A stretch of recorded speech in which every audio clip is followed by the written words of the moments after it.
इतिहास गवाह है कि भारत हमेशा से ही ज्ञान के क्षेत्र में एक अग्रणी देश रहा है। भारत के ज्ञान का लोहा आज पूरी दुनिया मानती है, पर हम भारतवासी अपने देश को दुनिया से पीछे ही मानते आए हैं। भारत के बगैर न धर्म की कल्पना की जा सकती है और न विज्ञान के। चाहे शून्य का आविष्कार हो या फिर डेसिमल का, भारतीय वैज्ञानिकों ने आदिकाल से ही दुनिया को कुछ न कुछ दिया है। आज हम आपको कुछ ऐसे भारतीय आविष्कारों के बारे में बताने जा रहे हैं जिनका उपयोग पूरी दुनिया में हो रहा है। लेकिन वीडियो शुरू करने से पहले आप हमारे चैनल को सब्सक्राइब करके बेल आइकन को जरूर दबाएं।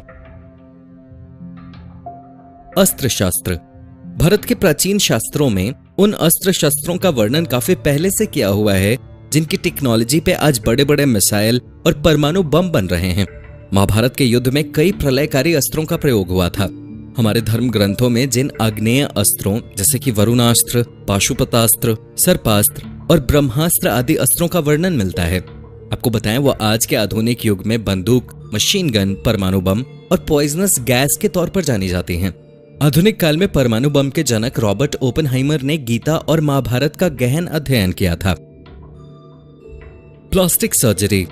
प्लास्टिक सर्जरी के आविष्कार से दुनिया में क्रांति आ गई। पश्चिम के लोगों के अनुसार प्लास्टिक सर्जरी आधुनिक विज्ञान की देन है। लेकिन क्या आपको पता है कि 1000 ईसा पूर्व में ही महर्षि सुश्रुता ने अपने समय के चिकित्सकों के साथ मिलकर अंग लगाने, पथरी का इलाज करने और प्लास्टिक सर्जरी के जरिए रोगी को स्वस्थ करने की टेक्निक खोज ली थी। भारत में सुश्रुता को पहला शल्य चिकित्सक माना जाता है। युद्ध या प्राकृतिक विपदाओं में जिनके अंग खराब हो जाते थे या नाक खराब हो जाती थी, सुश्रुता उन्हें ठीक करने का काम करते थे। शून्य और डेसिमल। हमारे भारतीय ऋषि मुनियों और वैज्ञानिकों ने कुछ ऐसे आविष्कार किए हैं जिनके बल पर आज के आधुनिक विज्ञान और दुनिया का चेहरा बदल गया है। क्या आपको पता है कि शून्य और डेसिमल का आविष्कार भारत में हुआ था? महान भारतीय गणितज्ञ आर्यभट्ट जी ने शून्य और डेसिमल की खोज की थी। यूरोपीय देशों को इस अंक प्रणाली का ज्ञान अरब देश से प्राप्त हुआ था, जबकि अरब देश को यह ज्ञान भारत से मिला था।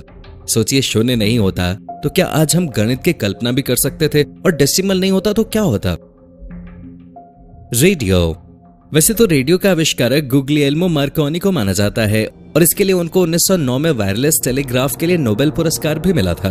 लेकिन आपको शायद पता नहीं होगा कि इससे करीब 14 साल पहले भारतीय वैज्ञानिक सर जगदीश चंद्र बोस ने सन 1895 में ही इसका आविष्कार कर लिया था।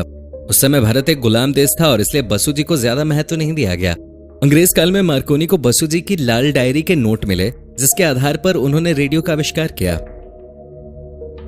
विमान।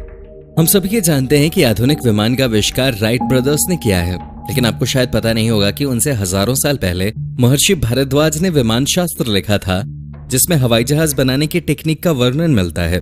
इस शास्त्र में कई तरीके के विमानों का वर्णन है। इतना ही नहीं, इसमें हवाई युद्ध के बारे में भी लिखा गया है। इससे जाहिर होता है कि पहले ही विमानों का आविष्कार हो चुका था और इसका जन्मदाता भारत ही था। दोस्तों, आपको इनमें से कौन सा आविष्कार सबसे महत्वपूर्ण लगा, कमेंट में जरूर बताएं। दोस्तों, आज के एपिसोड में बस इतना ही। अगर आपको ये वीडियो अच्छी लगी तो वीडियो को लाइक कीजिए और चैनल को सब्सक्राइब कर लीजिए। साथ ही बेल आइकन को भी दबाएं ताकि आने वाली हर एक वीडियो का आपको अपडेट मिल सके। तो मिलते हैं अगले वीडियो में, तब तक के लिए धन्यवाद।